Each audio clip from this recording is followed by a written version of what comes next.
আসসালামু আলাইকুম। হ্যালো বন্ধুরা, কেমন আছেন? আজকে তো প্রথম রোজা।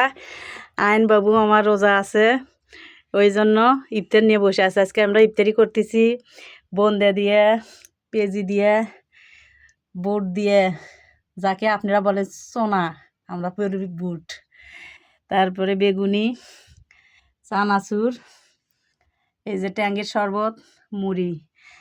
আর কিছু নাই। কিসের জন্য আমরা ইফতারি বাইরে থেকে কিনে খাই না, বাড়িতে বানাই। সব কিছু আমাদের বাড়িতে করা, আমরা বাইরের কোনো কিছু করি না, কিনি না। তারপরে যে খেজুর, খেজুর তো থাকা লাগবে, রমজান মাসে খেজুর খেতে হবে বেশি বেশি। তো এই পর্যন্তই। আয়ানের ধৈর্য আর সহ্য হচ্ছে না, আয়ান ইফতারি করে যাবে হলোকার মসজিদে নামাজ পড়ার জন্য। 5 ওয়াক্ত নামাজ বেঁধে পড়তেছে আয়ান। আর একবারও রোজা থাকছে, এবারও রোজা থাকলো। তো ওরা আয়নের জন্য দোয়া করবেন। তো ভালো থাকবেন, সুস্থ থাকবেন। আল্লাহ হাফিজ। আল্লাহ হাফিজ। আসসালামু আলাইকুম।